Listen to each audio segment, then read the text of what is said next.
Some tiredness cannot be fixed by sleep. It lives deeper than the body. It rests quietly behind the eyes. It shows up when the day hasn't even begun. You wake up, and your mind already feels full. Not of thoughts, but of weight. And you wonder, without words, when did thinking become so heavy? Eli had a soft mind. The kind that noticed pauses in conversations. The kind that felt inspired by silence. The kind that wanted to do things carefully, honestly. But lately, his thoughts felt far away, like birds sitting just out of reach. He would sit down, ready to begin, and nothing would come. So he tried harder. He stayed longer, pushed deeper, spoke harshly to himself in the quiet. Focus. Try. Why can't you do this? But effort without understanding is exhausting.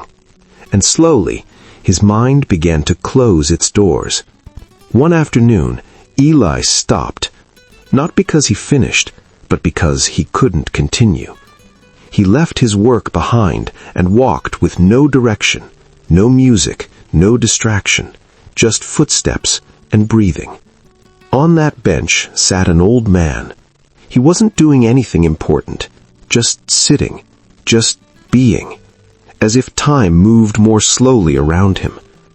Eli sat nearby, drawn to the calm. After a long silence, Eli asked, "How do you keep your mind so quiet?"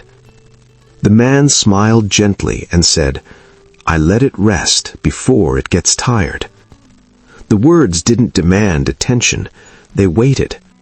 The man pointed upward. "Nothing stays in motion forever," he said.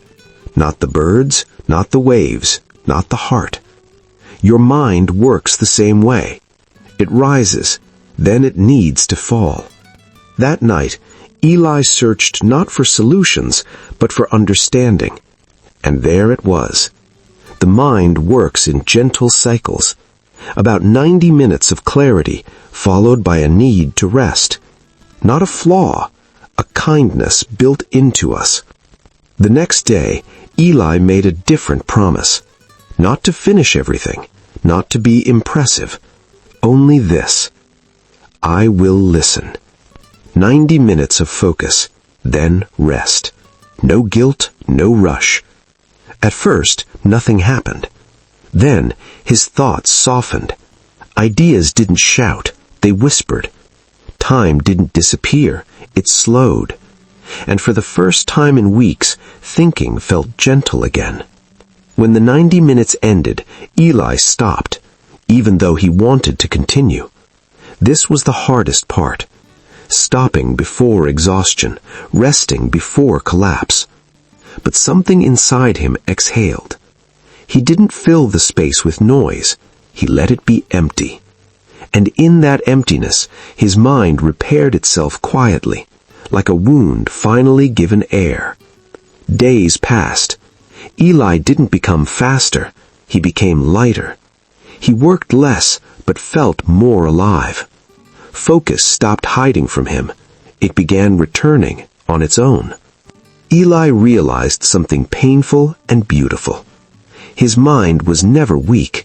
It was tired of being ignored.